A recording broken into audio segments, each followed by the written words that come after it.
Hi, everybody. Welcome back to another episode of Kvetching with Adam and Jared. We are well into the double digits at this point, which is terrific. Our viewer base is growing, and we hope that you have stuck with us and you've watched all our previous episodes.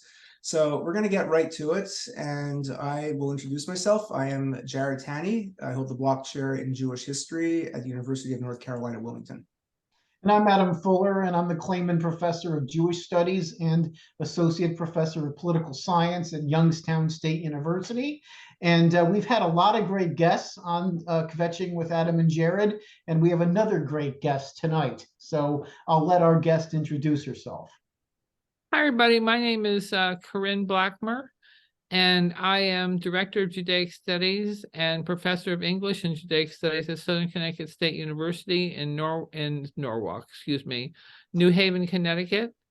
And I recently wrote a book that was published with Wayne State University Press called Queering Anti-Zionism, Academic Freedom, LGBTQ Intellectuals, and Israel-Palestine Campus Activism.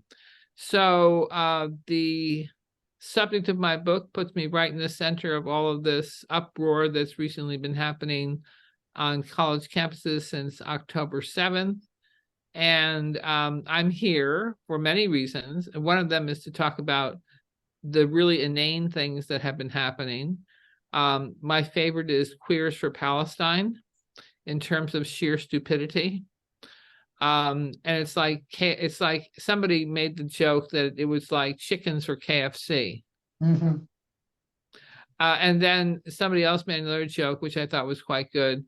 What are your pronouns in Palestine? Was, were. Yeah, that's great. Those are great, and it's wonderful to have you here. Because you have expertise on the subject of queer studies or women's studies, or Yeah, both of those disciplines, and you're able to analyze what's going on there and what the right. problem is, using the very tools that they have constructed for analyzing the topic. So we're going to, turn it over to you and let you throw yourself. I will add, by the way, that I've been a fan of yours even before that book came out.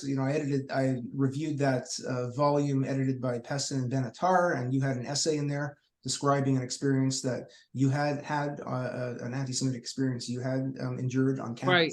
A number of years, and I have another book also on my shelf, Poisoning the Wells. You were one of the editors of that one too, right? Right. Yes. Right. And I wrote there on something that's become very prevalent now and is really reaching through past the stratosphere of danger, and that is anti-Semitism on the internet. Oh wow! Okay, that's great. And so I wrote that with Joel Finkelstein, who is part of the Network Contagion Institute that has been working with the FBI and Homeland Security on anti-Semitism on the web. Oh, when did you write that? I wrote that about, there's a new version of Poisoning the Wells is coming out through Academic Press. It had originally been published with IceGap. So I want to say I wrote that with Joel probably around 2.5 years ago. Oh, okay. And we updated it, and it would be updated even more now because everything that was stated there has become prophetic.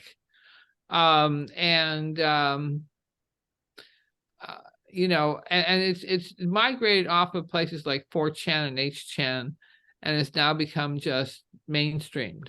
Pepe the Frog has become mainstreamed as an anti-Semitic icon, or meme, rather.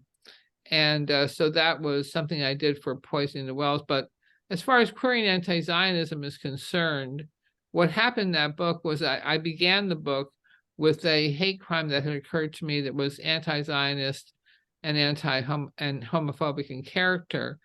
And what I found out is that it's okay to be gay on campus, but nobody cares about anti-Semitism or anti-Zionism because there was no attention paid to that aspect of the hate crime. In fact, people were having trouble even discussing it or seeing it. So that I learned a lot from that episode. I learned, oh, Jews are more in the closet on American college campuses than gays and lesbians are. And I just want to jump in there. It goes even beyond what you said about how the anti-Zionism is invisible, but they'll address the homophobia. I've mentioned it before, but in 2017, when Jewish Voice for Peace decided to harass and attack people in the Israel Day parade in New York, they deliberately went after a contingent of gay Orthodox Jews because they knew that they were vulnerable. So this is an organization that speaks up for the rights of everyone. But if you're a Zionist, then you're, get out of jail free because your gay card expires, right? So they're hard. Absolutely. You're exposed, you're vulnerable, you're in really bad shape. So what happened in Queering Anti-Zionism was I discussed that hate crime and sort of the upshot of it, and it involved death threats and a whole bunch of other bad stuff. But then I went into the meat of the book, which was taking on the 5 major anti-Zionist LGBT intellectuals on campus: Judith Butler, Sarah Schulman, Angela Davis, and Jasbir Puar, who's particularly hateful, and a transgender woman. Right now I've forgotten her name, but it will come back to me in a second. She was the least significant of the people I discussed, and sort of took down their ideas.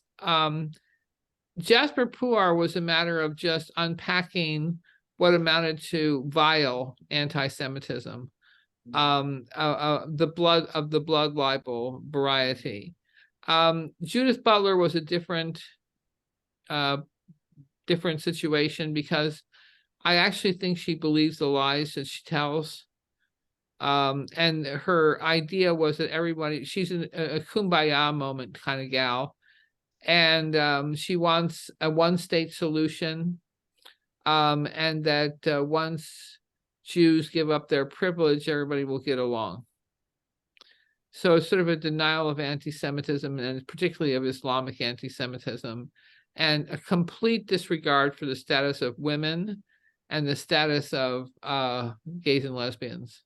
Well, Judith Butler, there's a famous video clip that's probably close to 20 years old at this point, where she was asked about Hamas and Hezbollah, and she said explicitly that she considers them part of the global left, right, or progressive, because they're fighting back against imperialism. She got her name to fame supposedly with supporting gays and lesbians and women as a feminist and as a queer scholar. But the fact of the matter is that she will flush both groups down the toilet if it means promoting anti-Westernism. Yeah, absolutely. And that is true of all of them. I read her book, Gender Trouble, in my methodology class when I was in graduate school. This back in the late 90s. It was before she wrote that book, Parting the Ways, or whatever she called it, where she... A lot of the anti-Zionism is anti-Westernism. Like, that's absolutely a lot of it, yeah. A big part. For them, it's like central. Particularly after the fall of the Soviet Union, they had to figure out what to do next. Mm-hmm. And so they piggybacked on traditional Soviet anti-Zionism. And this is particularly true of another person I was talking about in that book, which was Angela Davis, who goes way back. She goes back to the days of supporting Mikhail Gorbachev's ethnic cleansing campaigns and saying that political dissenters in Eastern Europe should be thrown into jail, to now becoming a fervent anti-Zionist. And she's so they needed a new kid on the block to knock around, and so Israel became their new obsession. Mm-hmm. And what they have yeah, go ahead, Jared. No, it's interesting because I've been told that by other people, by the older women in the feminist movement who've been in women's studies programs, going back decades, and they said that's where the anti-Zionism really came out of. It started to come out of gender studies somehow. Absolutely. Yeah. That is the origin. And my friend Amy Ellman, Amy, you guys know Amy, right? She's awesome. Had a very interesting argument that she did an article for our chapter in our book on poisoning the wells, where she talked about how this floated in with a bunch of previous sort of outside voices that were in favor of this idea of, they were positive with sex work and positive with the use of Nazi regalia and lots of leather and S&M that should be accepted by the women's movement as legitimate expressions of sexual liberation. Well, what does that have to do with the Jews? Well, what it has to do with the Jews is that all these women turned out to be very anti-Semitic and turned the women's movement into a very anti-Zionist enterprise, to the point that it's currently a kind of a Palestinian collective, feminist collective, to the extent that any Palestinian woman can be feminist. But why women's studies? How come it happened in that discipline and not, or that field and not, let's say, anthropology? I mean, like, why? I know women's studies is interdisciplinary, so some of these people might be anthropologists. I think there's two reasons. One is psychological and the other is practical. Women's studies was founded by Jewish women, largely speaking.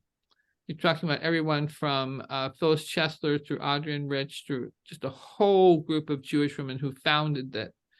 And when I say psychological, I mean there was almost like a rebellion against the mothers. Oh, these were our Jewish mothers. Let us kick them to the curb because we need to make, room for ourselves. Mm-hmm. So that was one aspect of it. This sort of hatred of the originators who had taken up too much time and space. The second aspect is, I think, what Amy pointed out, where there was this turn in feminism toward a positive appraisal of sex work and a positive appraisal of S&M and a positive appraisal of using kind of Nazi regalia as a type of way of being a sexual outlaw and therefore being liberated.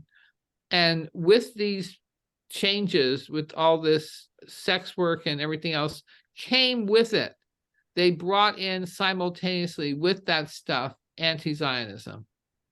This is the first I'm hearing about the Nazi regalia part. I didn't know that that was a component of, I mean, I knew about the turn in women's studies to the celebration of BDSM and whatnot. I've read some stuff on that. Yeah, there was definitely a turn toward the celebration of BDS, but there was also a turn toward... Well, I said BDSM. I said BDSM with the M, not BDS. And S&M and BDS, yeah. Bondage, dominance, and it's the same thing as... and anyway... So it all came in the same bag, and it came in around the late 80s, early 90s. Mm. And then by 2015, National Women's Studies Organization had signed onto one of the most sweeping anti-Israel platforms imaginable, and had abandoned feminism, in my opinion. It's totally abandoned feminism. But why did it happen to women's studies? I think women's studies had always been having a problem with intellectual coherence. And once they were asked to have some intellectual standards by women who were experienced in their field and knew something about, for example, the status of women in England in the 18th century, or there was this resentment against women who actually had knowledge and who had specific historical knowledge about women's oppression, or women's, more than just oppression, their situation and the complexities of their situations. And they wanted to simplify everything and just throw it into the basket of women are oppressed. And so the field got de-intellectualized. It got turned into a piece of ideology. And at that moment, simultaneously with these other things we've been discussing, came along, we hate Israel. Yeah, I've noticed it's a problem with a lot of these identity politics fields, that they're very Americanocentric and they're very absolutely present. So they construct this model that might work for the United States at the particular moment that they're constructing it. It might not, but then they start to impose it on other parts of the world and at other time periods. And it's not just, again, this transcends anything having to do with the Jews. And there's this obsession with using race as a category in the Middle Ages, when it really has no applicability in most contexts. It manifests itself by calling Israelis white and Palestinians brown people. It's just utterly absurd. It sounds like a lot of it is a rejection of the old order. They're revolutionaries, right. Social revolutionaries. And Jewishness, we represent the past. We represent the old heritage. We represent everything that they're trying to get rid of. We're the we're the people of the book, right? We brought gave the world these, the 10 Commandments, the moral values that they're trying to reject. And Right. it still kind of represents that. You think that's the what's going on here? I do. I think that we are associated with the very heart and soul of the Western tradition, and as such are hated. Hmm. And we're humanists. Jews had been the great humanists and believed in humanism and practiced it and wrote about it and so forth and so on. And Jews were still interested in writing the type of books that got picked up by major publishers that were also intellectual, but were also readable by a very large general public.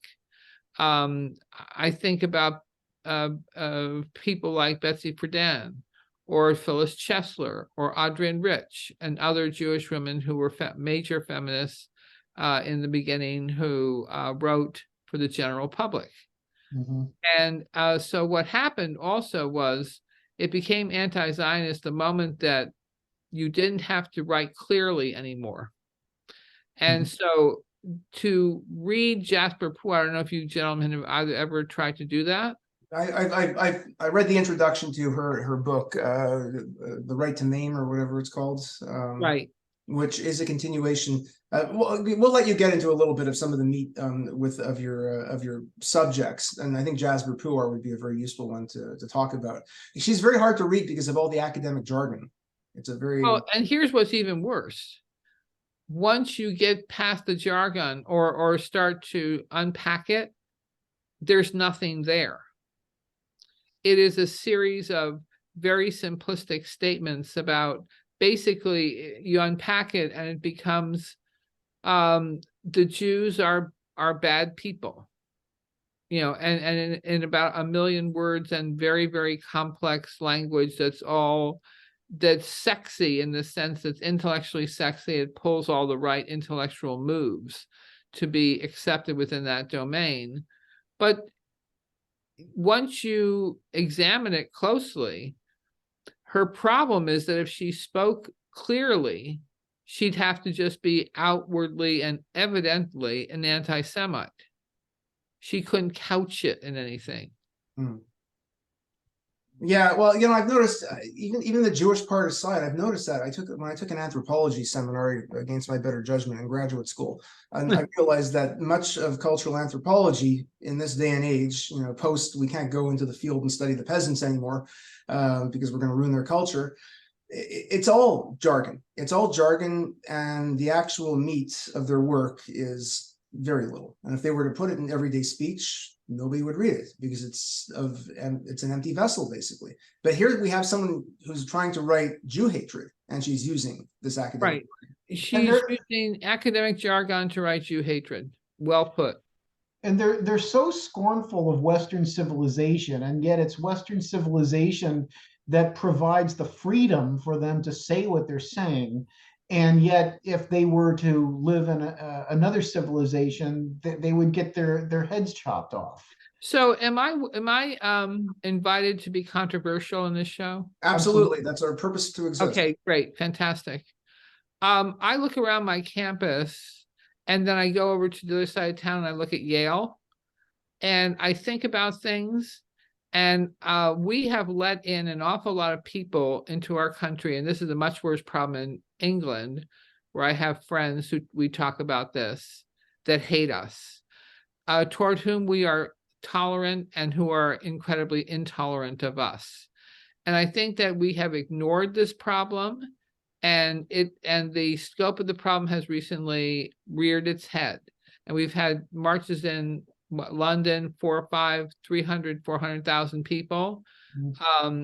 The day they had the Palestinian Day of Resistance at Yale, the campus was flooded by people who were just incredibly anti-Western, incredibly anti-Semitic, and so I think that we need to think about what we're doing with immigration. Yeah, I agree with you 100%. But the interlocking variable here is that these people at the same time have become darlings of the left. It's somehow that these are the important people that we need to elevate, these immigrants. But that's Even if not there how was- most Americans think. Sorry, what? That's not how most Americans think. Right. Most Americans are not leftists, thank God. I know, but I'm talking about campus. I mean, ultimately, you know, Okay. that's the university. So on campus, I mean, you know, I would start. I mean, I don't know exactly how I'd start, because I want to be a fair and constitutional person. At the same time, we have allowed to creep into our society a major threat. And if the immigration continues, the threat will continue, because they're taught fervent anti-Semitism. I've talked to a number of Muslim students on my campus who are very nice until they hear that I'm a Jew. Yeah. No, I've seen that too. Those people who grew up in Egypt and Syria and then came to the United States, if they had their schooling in those countries, yeah, they're brainwashed to hate Jews from the very beginning. And then they still hate Jews because of the Palestinian issue, because of other issues. Who knows exactly what's going on? The problem is severe in England, where they decide to open the gates and let people in who were very intolerant of British culture and society and even language. And so I think that immigration is part of the problem we're looking at, and I don't know how to fix it, but it's there. And yes, these people are the darlings of the left, and that's a problem on academic on campuses. It's a big problem in France too, especially with the the North African Jewish immigrants coupled with the Arab Muslim immigrants who've come to France. Right. Yeah, I mean it's yeah, and the problem with British Jewry is that there's such a small community, and they don't have a history of fighting back like American Jews do. No, and they're very small. Yeah. And the Arab community is enormous. Yeah. So they're very scared, and I can't blame them, because they really feel that somebody could kill them. They who knows, it probably will happen, or it might happen depending upon how bad things get. But anyhow, I mean, now the British feel like they've sort of opened the door, and they've created quite a problem for themselves. And everybody was thinking, oh, it's necessary to be tolerant and open-minded and everything else. And now, here you are with this huge problem. And, I mean, I don't know. On my campus, I would regard it as a problem. Yeah. You have lots of anti-Western voices that hate the West, and yet who want to be here. And the remarkable thing is, and it just shows you how, bankrupt the left's ideology ultimately is. You're a professor in women's studies, you're gay, you check off the boxes where you should be on the left and espousing these left views, because in their mind, it's all about identity and all about here you are. But you are saying things that really messes up their entire framework, right? You're taking positions that are certainly unpopular in the left, and you have identities that, according to the left, should be making you leftist, by definition. So what happens is that I cease to exist. I don't talk to the people in women's studies anymore. I am persona non grata because I'm a Zionist. And for a while, I talked to them even after they knew that. But since October 7th, there is no way. There's no communication. There's no. You had an incident the other day or today or recently? Oh, you mean that incident I was called a genocidal Jew? Yeah. That woman is part of women's studies and part of another program. And it's that sort of aggression, that naked aggression, that if you don't fill in the right categories, you're really not, you're regarded as a pseudo-feminist. You couldn't really be a feminist if you're not pro-Palestinian. If you don't think that Israel is a genocidal apartheid state, racist genocidal apartheid state, if you don't think that, you're not really a feminist. Well, that's intersectionality, as they use the term today, irrespective of its original meaning, right? I mean, that's the very thing. All oppressions are linked. You can't be, for one of what they consider to be one oppressive group and be against all the others. I mean, that's wokeism. Yeah. But then you tell them occasionally, if you had the opportunity, you tell them some uncomfortable stories. For example, let me tell you a story I have from the last time I was in Israel. So I'm gay, and there are gay Palestinians. You can imagine, you can just begin to imagine what life is like for gay and lesbian Palestinians. It is a nightmare. It's worse than a nightmare. You get thrown off buildings. You get shunned and disinherited by your family. You have acid thrown in your face. You are gang raped. You have fingers that are cut off. You have ears that are cut off. You are in a tough, horrifying, desperate situation. So you run away and you go to Tel Aviv, because it's you have a sanctuary there where you don't have to die for being gay. And so I talked to a number of gay Palestinians who had escaped Tel Aviv. And what happens though when they're in Tel Aviv is that being gay is no longer the problem, because you're in Tel Aviv, you're safe. But being Palestinian becomes a problem, because the Israeli government is frightened, because they've had previous experience that they have gay Palestinians who are just pretending to be gay, who are terrorists, who are crossing the border. To be clear, these are non-citizens of Israel, people from non-citizens. These are people who are living in the occupied territories. How are they able to get into Israel will provide asylum to gay Palestinians, but non-gay Palestinians take advantage of this to get into the Green Line. Exactly. Okay. All right. So you've got a problem with the Israeli security forces. They managed to flow in. I don't know how, through their relatives. There's a lot of homophobia in Arab Israeli populations, but it's just the worst that's going to happen to you is that you may be thrown out of your family home. You can't do anything that's going to be against the law. You're not going to get you're not going to get acid thrown in your face. But you come over and you're somehow able to make it over from the occupied territories through hook or by crook, and you are hunted down by the Israeli authorities until you can prove that you're with a Jewish Israeli. Perhaps you're in a relationship with them, or so you go to the Aguna, and I will say that the situation for gay Palestinians, first of all, gives the total lie to all this nonsense about pink washing, and they exemplify the horrors of the Israeli-Palestinian conflict. Yeah, no, absolutely. There are victims on the Palestinian side, and much of their abuse is due to their quote governments that they're living. And all the gay and lesbian scholars I was talking about in my book call all of this the pro gay part of Israeli culture pink washing. Yeah. So define that for our viewers, because not everyone will know what it is. Pink washing is the accusation that Israeli culture has accepted gays and lesbians only because it enables them to hide their political offenses against the Palestinians and tries to make them look good in public. So therefore you pink wash something, and instead of whitewashing it. And it's basically saying you're damned if you do, or damned if you don't.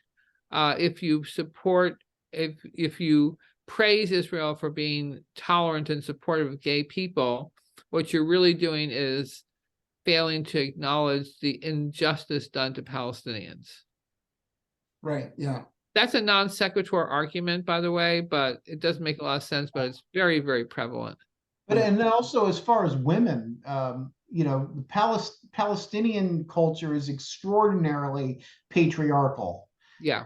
In Israel, there was a female prime minister at one point, lots of women in the Knesset, lots of women as judges, lots of women in high-ranking positions in the military, in Israeli corporate sector.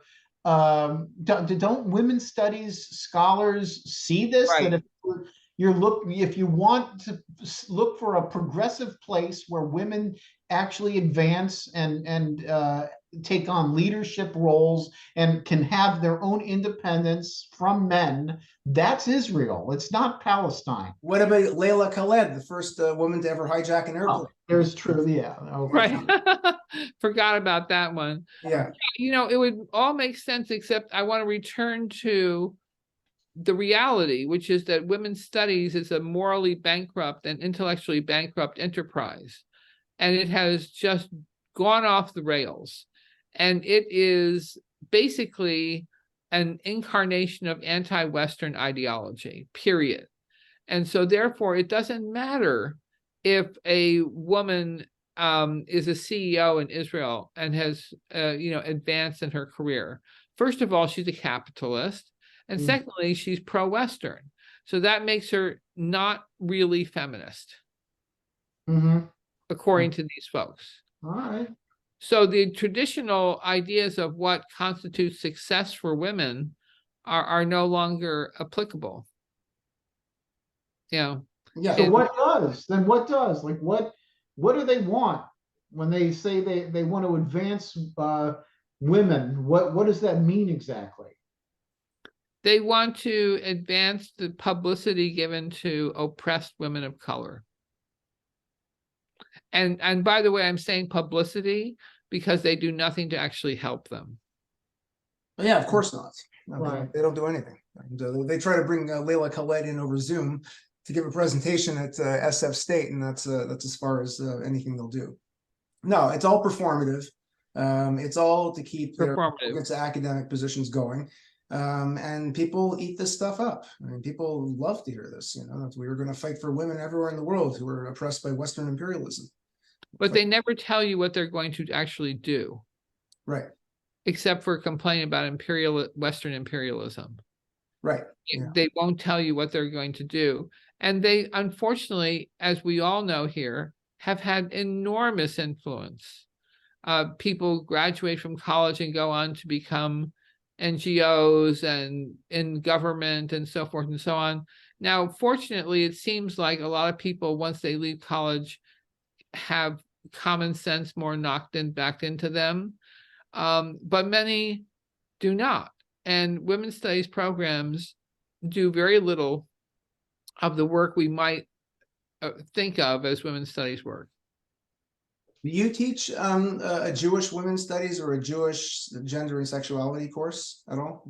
I teach a class in gender and sexuality that includes Jewish people, but is not specifically on that radar screen. So you're still working within the field, even though. Oh, absolutely. Okay. Absolutely. I teach Hebrew Bible practically every semester, and I teach gender and sexuality within the Hebrew Bible. And I also have taught, I created the class at my school in the Israeli-Palestinian conflict, and then I've given it off to a couple of professors who are more expert in the subject matter. And I didn't want to teach it anyway. I'm not even convinced there is still an Israeli-Palestinian conflict in the way that it was originally conceived of. I think this is a regional conflict that's not about land or anything like that. It's about other things. So I would have to teach it in a different way. Maybe I would talk about Israel in the context of the Middle East. Yeah, I mean, there's multiple layers to the conflict. It's not so straightforward. And if you look at it historically, it has evolved tremendously over time. And again, have you guys been paying attention to the various things that Thomas Friedman's been saying in the New York Times? Occasionally, I tune in. Yeah, I'm not a big fan of his.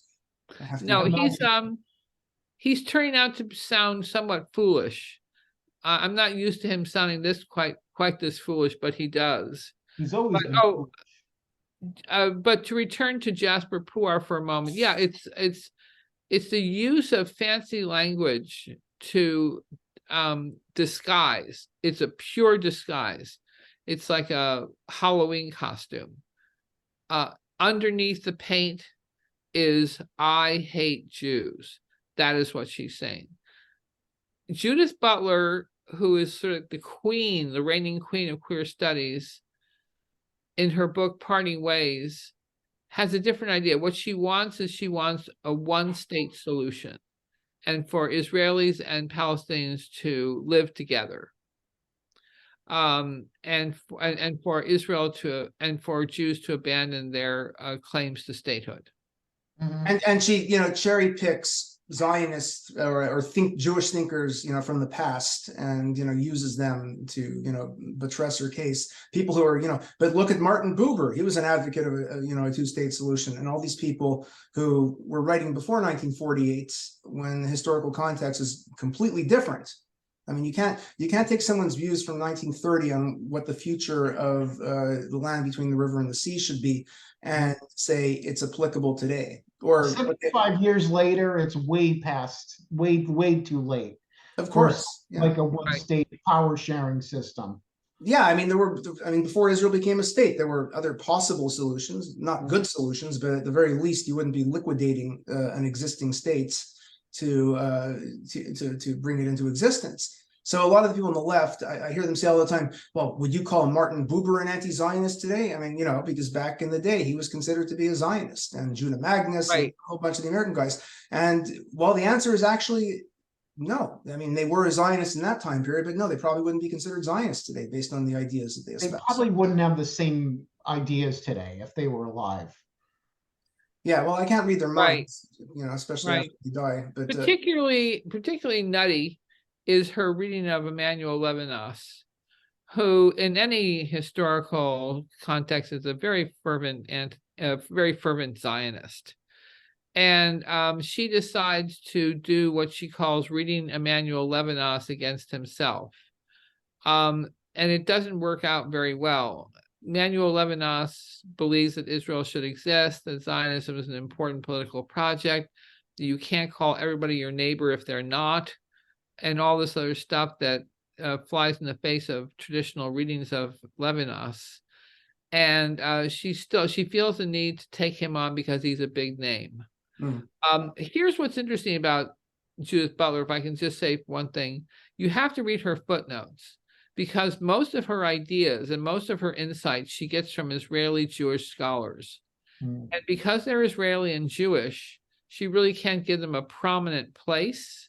So she consigns them to the footnotes, literally and figuratively, but most of her arguments, both major and minor in her book, depend upon their work.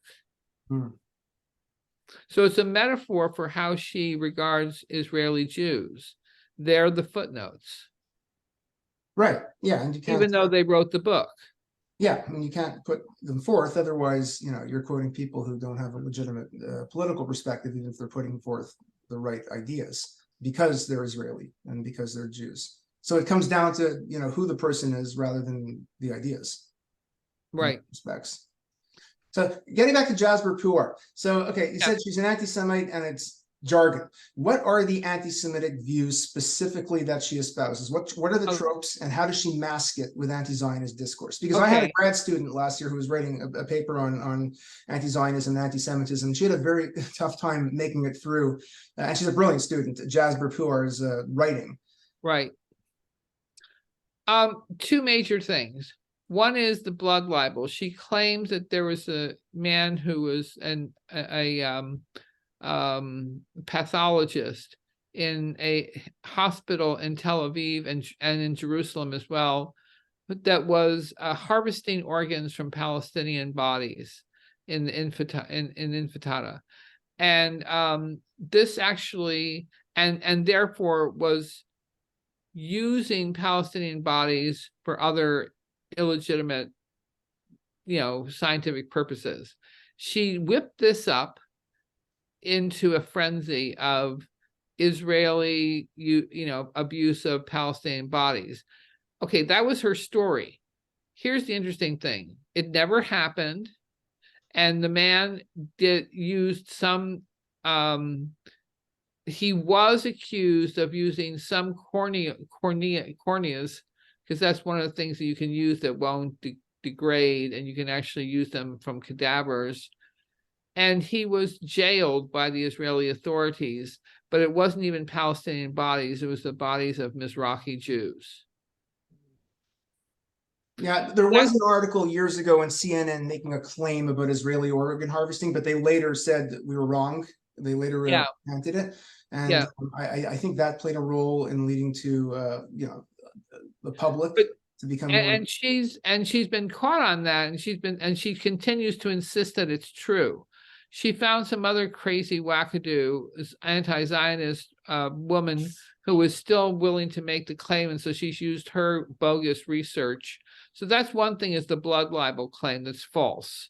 And where he did do it, he was imprisoned by the Israeli authorities. Okay. And it should be pointed out that just because there is one Israeli Jewish man who might have harvested Palestinian organs does not mean there's any sort of systematic plot to take Palestinian organs and use them for, quote, Jewish purposes, which is what the medieval blood libel is. We're draining Christians of their blood. Yeah. But in this case, it wasn't a Palestinian cadaver anyway.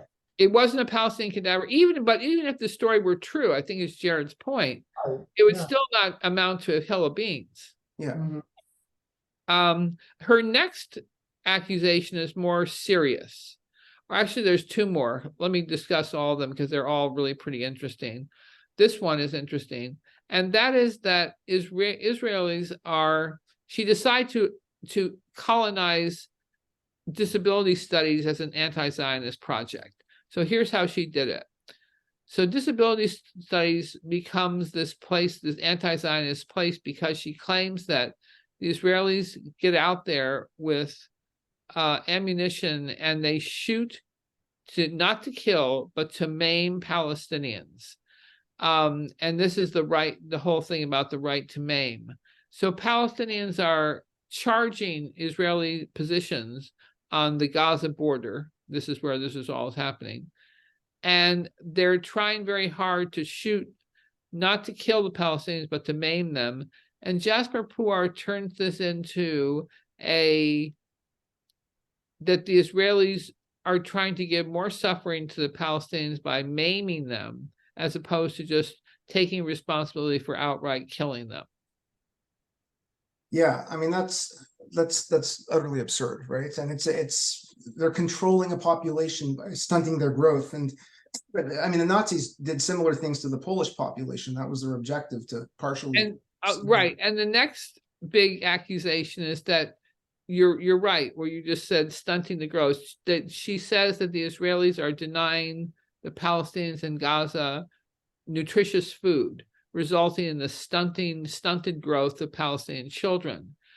And actually, there is stunting in Palestinian children, particularly in Gaza, because first cousins marry one another. That's just the way the society runs.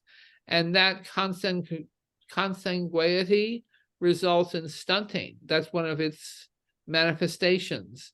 And the Palestinian Authority health ministries have tried to discourage people from doing this because it stunts the children and leads to developmental and intellectual problems. But she blames the Israelis for not giving them nutritious food. The last thing she does is just fascinating. One question. There's such a contradiction here, because everyone is screaming that Israel commits genocide against the Palestinians, yet here she's saying that no, they're just trying to turn them into a stunted population. So which one is it? It can't be both. I mean, it doesn't matter for her. Yeah, it doesn't matter. I mean, honestly, she could care less, and she would laugh at your question, because the fact of the matter is she knows she's winning the propaganda war with her leftist friends. And she has a good job. Did what she wanted to do, which was colonize disability studies for anti-Zionism. Yeah. And the last thing that she does that's really interesting, though, is she claims that, Israel is a very pro-natalist society. People have children. Some people have a lot of children, 8, 10, 12, even 15 children. Okay. And so Jasbir Puar claims that the only reason that the Israeli government has allowed gays and lesbians to have equal rights as citizens is because they have babies and therefore produce bodies that will kill Palestinians when they grow up. So basically she's saying that Israeli, which really she means Jews by it. She means Jews. Yeah, the whole purpose of Jewish existence, everything that drives the Jews, is to decimate the Palestinians in one way or another. That's at Right. the heart of Judaism and Jewish culture. Right. But yeah, gays and lesbians don't get to have rights because they fought for them. And she tries to correlate this with certain moments in Palestinian history, and she ignores other things. For example, she says, well, gays and lesbians got their rights at the same time the Palestinians lost their rights in the first and second Intifada. And actually what happened was that AIDS occurred, and there was a resistance movement against the spread of AIDS that resulted in a lot of organizing among gays and lesbians to support and fight for their rights. Israel also has a population of gay people that fight for their country, and that always results in gaining rights. So, but it really was remarkable that the only reason that gays and lesbians have rights is because they produce children for the Israeli government. Didn't her first book, didn't she have a book called Homo Nationalism, where she sort of argued, it was like, I think pink washing sort of evolved out of that, where she's saying that the West was, at least my understanding of it was that the West was using gay liberation in order to colonize the rest of the world, by saying that these are backwards places and we're bringing you gay rights, and therefore, we're progressive. And she absolutely made gay rights and the use of gay rights the Western. She called it homo nationalism, Western homo nationalism. And gay rights became her indicator. Oh, the West claims it's tolerant and wonderful, but it's really homo nationalist. It's a way of using gay rights as a cudgel against non-Western people. And she never talks about the homophobia of those non-Western people. And here's what's interesting about that argument. She totally erases gay and lesbian Muslims. They get erased. Yeah. And they don't exist anymore. They don't matter. So it just gives an indication of how obsessed she is with white Western gays and lesbians, and are willing and not willing to say that there are Muslim and gay Islamic people who are also have concerns about homophobia in their cultures and require a voice. Well, much as a lot of these anti-Zionists on the left, their zeal to liquidate Israel supersedes any care they actually have for the Palestinian people. And I think by extension, or the bigger picture here is a lot of these people on the left with their, intersectionalist framework, or call it what you will, their zeal to end what they call imperialism, white European imperialism, supersedes any care that they actually have for the people that they're allegedly liberating. Yes. They just want to talk about stuff. They just want to talk about stuff. They don't want to see anything. Sarah Schulman is another example of someone who writes. I haven't seen her name in a few years, actually. I totally forgot about her. She actually was the first to popularize the whole concept of pinkwashing. Right.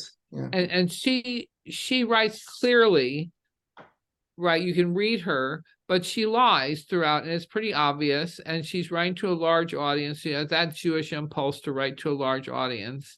She's very angry that her work is not more highly regarded. It's because it's very sloppy and very deceitful, and pretty obviously so. And her argument, she talks about, oh, Israel is stealing water from the Palestinians. And there's a number of places in her argument where she could have done something about making a complaint or using her voice or organizing people. She doesn't do any of those things that we associate with people who are responsible, who want to help others. She just kvetches in public. Well, we got to invite her on our show then. Yeah, she loves you guys. Tear apart. Would she come? We're trying to find some leftists to come on our show and listen to them espouse their views, and then we'll make. Oh, that's a good idea. Yeah. Let's see. Who do I think? Angela Davis might come. Angela Davis would actually come on our podcast. Yeah. I'm surprised she's very old at this point, right? I mean, her activism. She's in her 70s. Yeah. And she has a hint of I think she has a hint of dementia. I'm not sure. I may be wrong on that, so let me withdraw that. But she likes to show up everywhere. But she was active in the 70s, right? So I mean, that generation was, I mean, they weren't just sitting around and talking. They were sort of doing more things than Yes. activists seem to do today. Yeah, she still retains that activist impulse. Like she actually takes Black people over to the occupied territories and gives them some instruction on how, from the Palestinians, about how to avoid how to deal with the police effectively, and how to deal with smoke and different other things that she tells them how to do. She does try to be practical, but most of them are very. And Judith Butler, I don't think, has ever left her perch in her third floor of her office in Berkeley. Where she makes $200 and something thousand a year. I looked at her salary once. 270? So yeah, it's 270, I think. Yeah, it's something absurd. Yeah, though I did see a video of her getting harassed at an airport in Brazil once. I have no idea the context of it, but it circulated on social media about 3 or 4 years ago. I should take a look at it. Is it still up? I don't know. I don't remember. It was just circulating. Maybe they read something that she wrote that they disliked. I doubt it has anything to do with Jews in any way. But it was fun to watch. I definitely enjoyed that. I would have loved to watch that. I'd love to see her being harassed by somebody, anybody. So that's the story on Jasbir Puar, and those are her major accusations in the book, with the right to maim.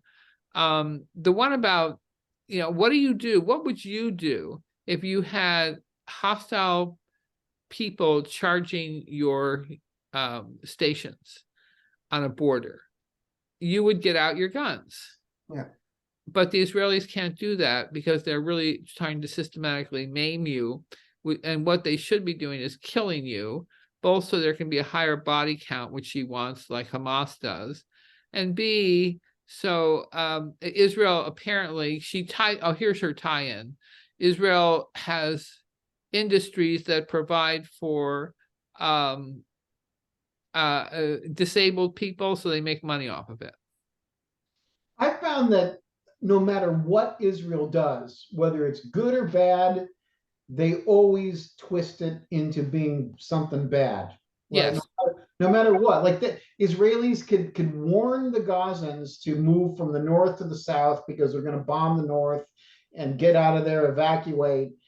And this whole thing will be twisted into some sort of genocidal war where they're trying to demand that the Gazans move to the south, or some sort of ethnic cleansing. It doesn't matter what Israel does to secure the safety of non-combatants. No matter what Israel does, they maim somebody in the leg versus kill them. Not even about Palestinians. They were attacked when they were the first responders to Haiti a number of years ago when there was an earthquake. Somehow there was some sort of pernicious Jewish plot, involved in all that.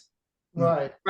And they often go around the world to help situations out, and they're always blamed for it. They're teaching people racial profiling. It's a deadly exchange. They give asylum to Palestinian gay people, and then that's supposed to be pink washing. Like that. Anything Israel does is, no matter how altruistic it may be, it's always evil to these people. There was a photo, I think 2-3 days ago, going around of someone unfurling a pride flag in Gaza,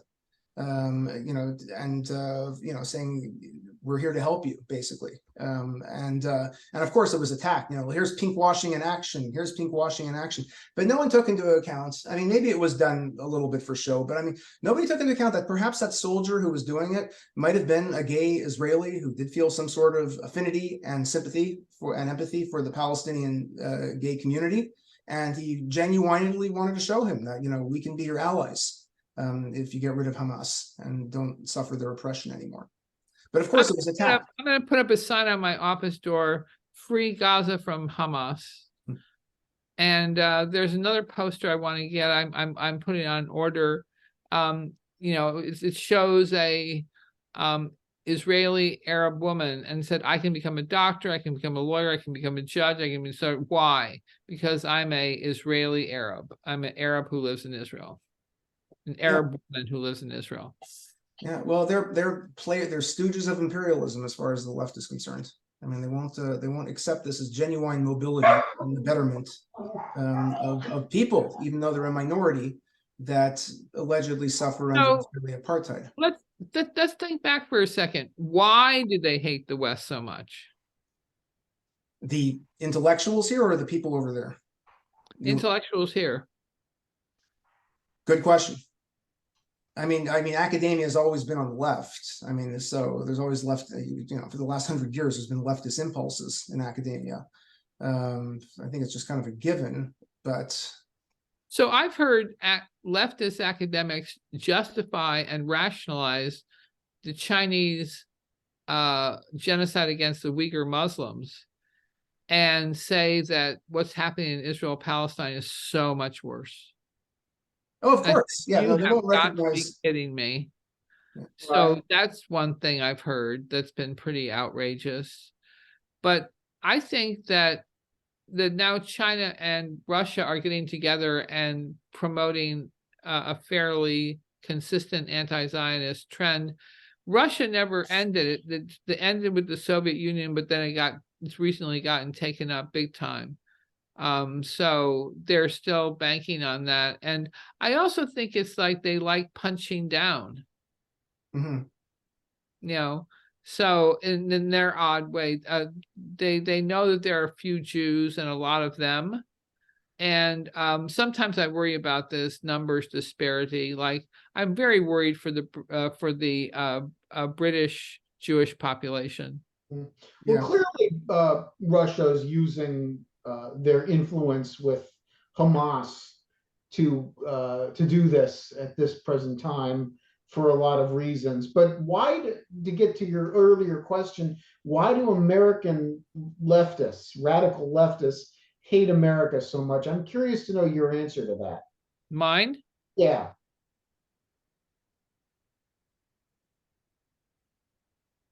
I think they have a fantasy that life must be better someplace else. And that if it weren't for something like capitalism, which is their big enemy, Racial capitalism, life would be better. What we need, that we're not a socialist country, and they're terribly guilty and they promote this guilt and they paint this big picture as if we're the only ones who ever committed the sin of slavery, or which is an outright lie, of course. Yeah. And they're extremely, I think they're anti-Western because they're obsessed with the West and they never look at the rest of the world. And they don't look at the histories of the rest of the world. Is it self-hatred? You know, in the same way that you might hate your parents, you hate your own family, your own background. What is it? I think it's self-hatred. I also think it's rejection of your family. Mm-hmm. Hatred of your family and also rejecting them.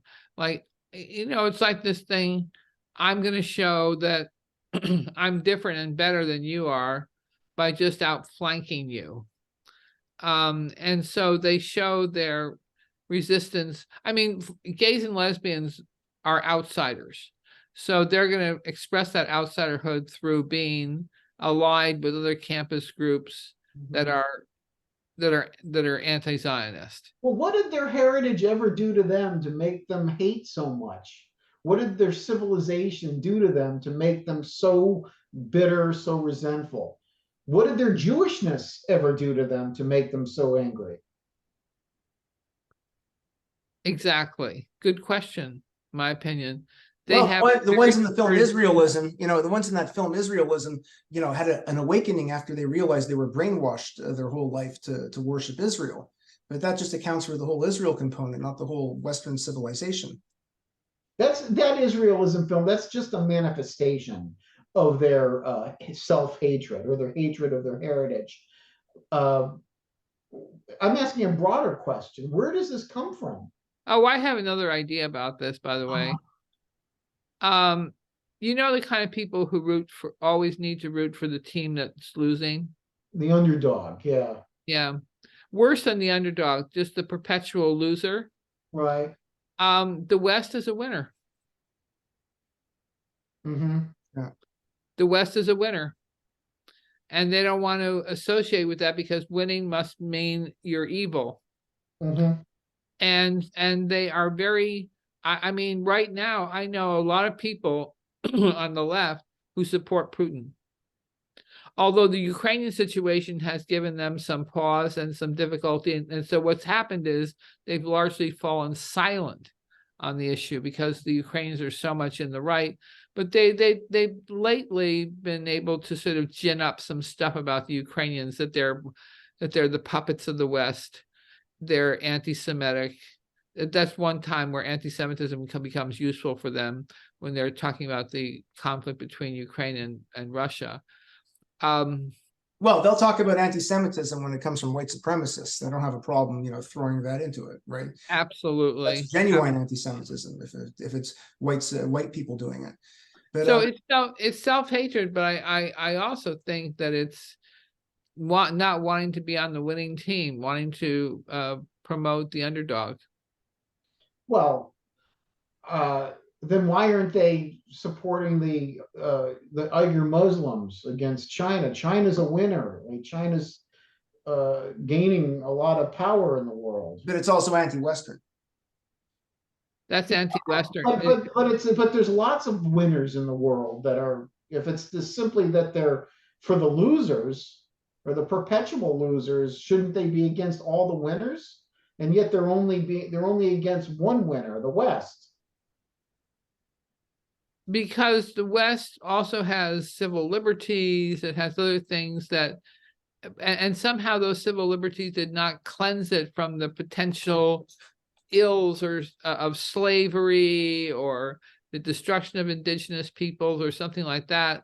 They're very naive, and they're very purist, and they're very deluded. And some people are just not very smart, but they learn how to use language in a deceptive way. Here's what I'd like to know. I want to know when in the world we're going to reform tenure and promotion procedures to weed out people who are just absolutely unacceptable. There's a woman at Yale who opined the other day, I think it was on October 8th or October 9th, maybe October 7th even, that hurrah, hurrah, finally a successful Palestinian resistance moment. We won, we showed that we can do this. That was her response to the I think she should be fired for that statement.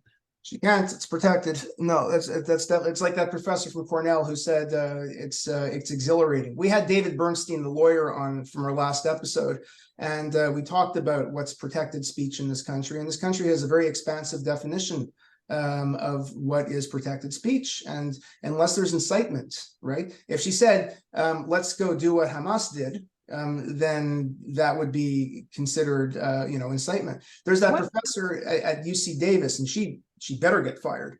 The one who, DeCristo, did you see her tweet? Oh, yeah. Yeah, I mean, she's actually telling people to go find the kids' schools of quote Zionist journalists, and then she has a picture of a dagger and an axe. That's a call for murdering Jews. That person should be in jail. That person should be in jail. Absolutely. She's definitely not only inciting, she's sort of instructing people to kill Jews. That's the only time I have ever signed a statement calling for a professor to be fired. I signed that. All right. Well, yeah, I mean, that I'm going to go. I think that I love Kerry Nelson. He's a personal friend, yada, yada, yada. But he was the one with the AAUP that instituted this sort of purist, absolutist, academic freedom of speech stuff. And I think that we need to revisit that and say that there are some things that where you're somehow responsible as a human being, not just having First Amendment rights, but also to representing your institution. I have an article coming out in the Jewish press in a couple of days where I'm basically arguing that even though they may have legal rights to exist on university campuses, organizations like SJP and JVP should not necessarily be given administrative sanction on their campuses if they're going to be celebrating the Second Intifada, they're going to be applauding what Hamas did on October 7th, if they're going to be chanting, there's only one solution and that's Intifada, if they're going to be chanting genocidal chants like from the river to the sea, if they're going to be celebrating violence and terrorism in this way, I'm not sure that they should have full free expression rights. And I am pretty much a free speech absolutist, right? But even I am starting to see that there's an appropriate line drawn. I mean, it was the Holocaust that made the Europeans non-free speech absolutists.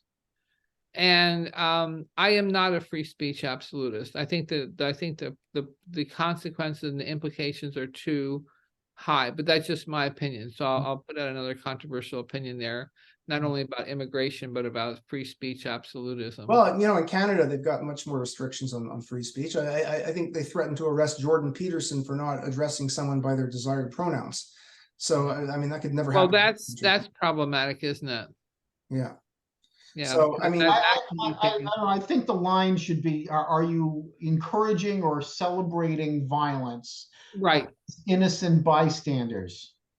Yeah, but you see the way they twist the logic, and they consider 1948 a racist endeavor. If you're holding up an Israeli flag, to them, that's the equivalent of holding up a Nazi flag. Right. So there's a slippery slope here, right? Well, that is the problem, right? That they would say that if you're in favor of war of any kind, you're promoting violence, which I guess you are, right? In a manner of speaking. The question is the context and intent of it, right? Right. We're nearing the hour mark, or we'll probably pass it. I have one last question about Jasbir Puar, though. If she were asked directly, and maybe someone has, I don't know, is there, without taking a necessary hostile tone, is there a relationship between the organ harvesting you have described and the medieval charge of a Jewish blood libel? How would she respond to that? She would say that there was no relationship whatsoever, that she was reporting on the facts, and people were misconstruing this as some sort of anti-Semitic charge, false anti-Semitic charge of blood libel. Okay, so she's obviously not open to it. She would deny that she was within that genre. Okay. Well, Mira Sukharov, and we talked about this in one of her recent episodes, denied that as well. She published an article in Haaretz saying, it was irresponsible for Jasbir Puar to say this stuff because she doesn't have enough evidence. However, it's not anti-Semitism. And it's just mind-boggling. It is mind-boggling. There's a direct connection between blood libel and Jasbir Puar's charges. I mean, it's so unambiguous. Yeah. So not ambiguous. To wrap up, gentlemen. Sorry? Anyhow. I just want to ask you one last thing. Why did you call your book "Queering Anti-Zionism"? Because it was really a way of saying, making it strange, making it unaccountable, making it queer in the sexual sense, but also making it odd, making anti-Zionism peculiar and odd and weird. Oh, okay, all right, that's great. Any final words, anyone, before we wrap up? This was great. You guys are awesome. Yeah, this was a really terrific podcast, and I'm really looking forward to reading your book. Once my attention span comes back to normal, which it hasn't really been for the last few years, ever since the pandemic. But right, your book it definitely looks terrific, and based on what I've heard of it and the reviews and all that, I'm willing to recommend it without having read it from cover to cover. Thank you so much. Absolutely. All right, Andy. All right, everyone. Take care. All right, the three of us signing off.